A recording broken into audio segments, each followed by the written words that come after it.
नमस्कार दोस्तों, स्वागत है आप सभी का आपके अपने यूट्यूब चैनल डिशम बैंटर पर। कल्पना कीजिए एक ऐसी आर्मी जहां महिलाएं न सिर्फ बंदूक चलाती है बल्कि कैमरे के सामने रैंप वॉक भी करती है। रशिया में महिलाओं की भर्ती ब्यूटी स्टैंडर्ड्स पर होती है। ये सच है या सिर्फ सोशल मीडिया का झूठ? आज हम हर डिटेल के बारे में बात करेंगे। तो चलिए शुरू करते हैं। सबसे पहला सवाल, ये ब्यूटी स्टैंडर्ड्स वाली बात आखिर आई कहाँ से? क्या रशिया की आर्मी महिलाओं को मॉडल्स की तरह चुनती है? जवाब है नहीं।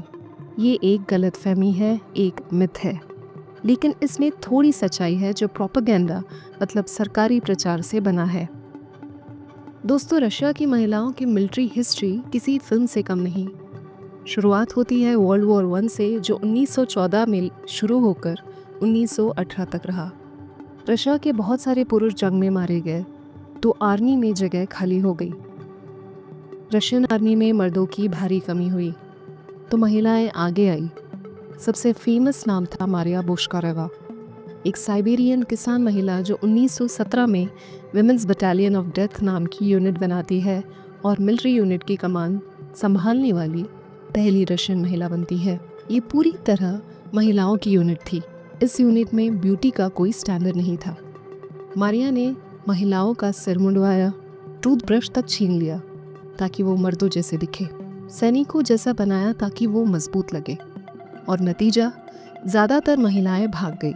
लेकिन ये दिखाता है कि रशिया में महिलाओं को हमेशा फेमिनिन रखने का प्रेशर नहीं था। फिर आया वर्ल्ड वॉर 2, रशिया का ग्रेट पेट्रियोटिक वॉर।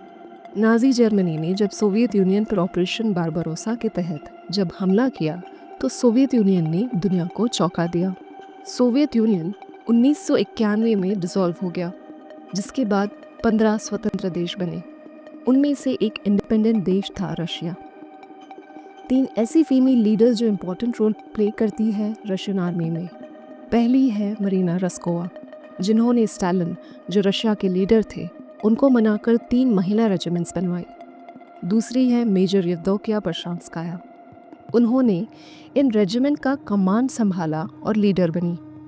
और तीसरी है लुडमिला पावलेशेंको, 309 नाजियों को मारने वाली इकलौती स्नाइपर थी, जो लेडी डेथ के नाम से मशहूर है। इन्होंने सोवियत स्नाइपर के वर्ल्ड वॉर 2 में 36 दुश्मन स्नाइपर्स समेत 309 कंफर्म किल्स किए थे। सोचिए, रशिया जैसा देश जहां हिस्ट्री में महिला सैनिकों की कहानियां लेजेंड बन चुकी है। रशियन रिवॉल्यूशन के टाइम मारिया बोशकारेवा का ऑल विमेन डेथ बटालियन और वर्ल्ड वॉर 2 में 588 नाइट बॉम्बर रेजिमेंट, जिसे नाजीज ने नाइट विचेस कहा, अपनी मातृभूमि मदरलैंड को डिफेंड करती महिलाओं की ये कहानियां हर रशियन को पता है। लेकिन एक बड़ा सवाल है, आज के मॉडर्न रशिया में जब एक्टिव ड्यूटी सोल्जर्स की संख्या लगभग 10 लाख के आसपास पहुंच चुकी है, तब भी रशियन आर्मी में महिलाओं की गिनती इतनी कम क्यों है? रशिया और पहले सोवियत यूनियन में महिलाओं का मिलिट्री से जुड़ा होना कोई नई बात नहीं है। लंबी हिस्ट्री रही है जहां विमेन वॉलंटियर्स के रूप में सर्विस करती रही हैं।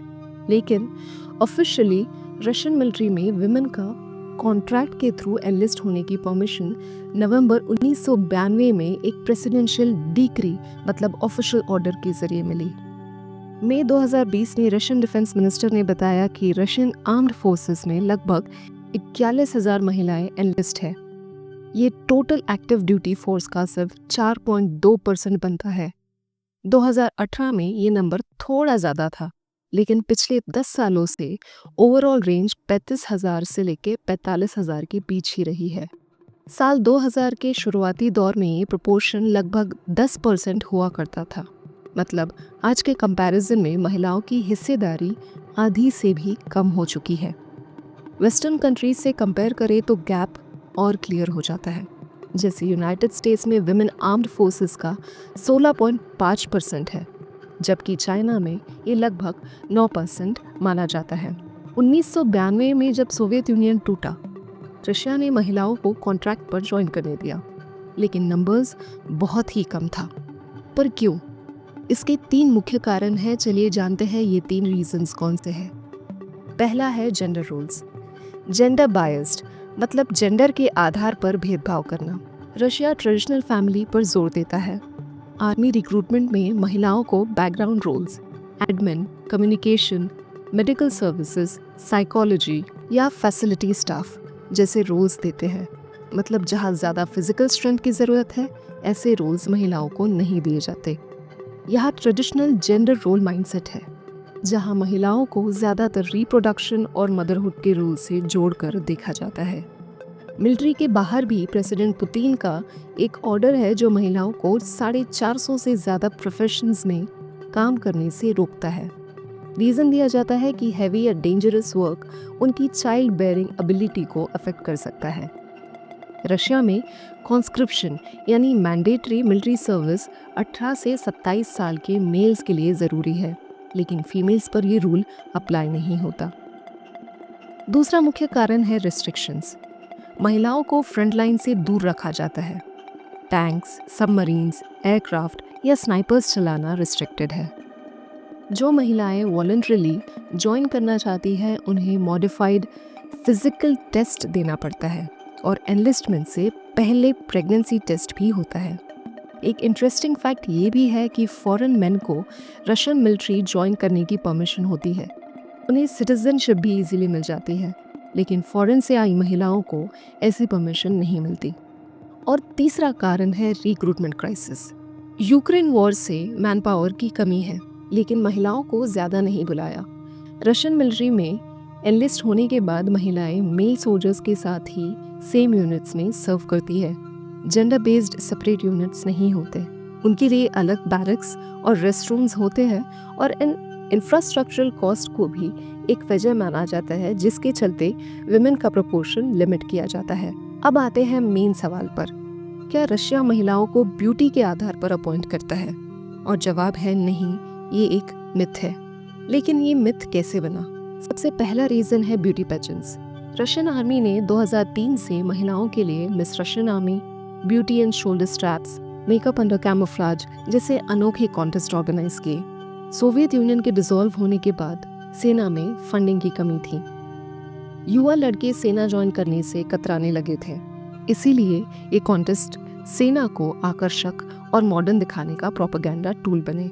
मेकअप अंडर कैमोफ्लेज जैसे कॉन्टेस्ट में महिलाओं को कैमो यूनिफॉर्म में मेकअप करना, साथ ही intellectual test, first aid, strategy games जैसे कॉम्पिटिशन्स भी इन इवेंट्स में ऑर्गेनाइज करे थे। ये कॉन्टेस्ट विवादास्पद रहे। कुछ ने इन्हें एम्पावरिंग बताया, महिलाओं को दिखाने के लिए कि सेना में वो सफल हो सकती है, लेकिन ज़्यादातर इसे पुरुषों को लुभाने का ब्यूटी ट्रिक माना। इन सब कॉन्टेस्ट करने का ऑफिशियल रीज़न क्या था? मेल रिक्रूटमेंट बढ़ाने के लिए।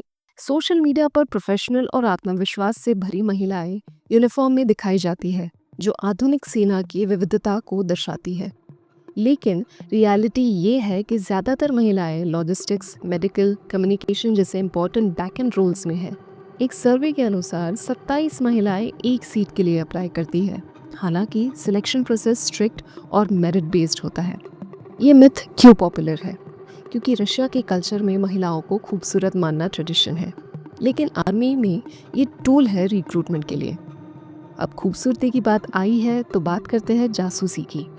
जासूसी में हनी ट्रैप नाम की एक पुरानी और प्रभावी टेक्निक का इस्तेमाल किया जाता है, जिसमें जासूस या गुप्तचर या आप स्पाई भी कह सकते हैं, इनके रूप में आकर्षक महिलाओं को या कभी कभी पुरुषों को हायर किया जाता है ताकि वो फॉरेन ऑफिसर्स या इम्पोर्टेंट लोगों को अट्रैक्ट करके उनसे सीक्रेट जानकारी हासिल कर सके। ये दुश्मन देशों को फंसाने या कमज़ोर करने के लिए इस्तेमाल होता है। ये कोई काल्पनिक बात नहीं है, बल्कि इतिहास और हाल ही घटनाओं में इसका प्रमाण मिलता है। वर्ल्ड वॉर 2 के दौरान सोवियत यूनियन की केजीबी ने स्वैलो और स्पैरो नाम की महिलाओं को ट्रेनिंग दी थी, जो विदेशी ऑफिसर्स को लुभाकर जासूसी करवाती थी। ये टेक्निक नैतिक रूप से विवादास्पद है, लेकिन खुफिया एजेंसियां जैसे CIA, KGB, MSS इसे आज भी इस्तेमाल करती है क्योंकि ये प्रभावी साबित होती है। अगर कोई टारगेट शादीशुदा या संवेदनशील पोजीशन पर हो तो वीडियो या फोटो बनाकर ब्लैकमेल किया जाता है। हालांकि रीसेंट टाइम्स में साइबर जासूसी ज़्यादा आम हो गई है, लेकिन हनी ट्रैप अभी भी प्रासंगिक है। तो दोस्तों, रशिया में महिलाओं की अपॉइंटमेंट ब्यूटी पर नहीं बल्कि स्किल्स पर होती है। ब्यूटी पेजेंट्स प्रोपेगेंडा टूल है मिथ बनाने के लिए। हिस्ट्री बताती है रशियन महिलाएं हमेशा योद्धा रही हैं। 2024 में 128 आर्मी महिलाओं को अवार्ड मिले और उसमें 24 अवार्ड्स फ्रंटलाइन के लिए दिए गए, लेकिन ब्यूटी का कोई मेंशन नहीं। ये थी रशियन आर्मी में महिलाओं की पूरी सच्चाई, बिना मिथ्स, सिर्फ फैक्ट्स के साथ। अगर आपको ऐसे डिटेल और रिसर्च बेस्ड वीडियोस पसंद हैं तो चैनल को सब्सक्राइब ज़रूर करें। मिलते हैं अगली वीडियो में, तब तक अपना ख्याल रखें। धन्यवाद।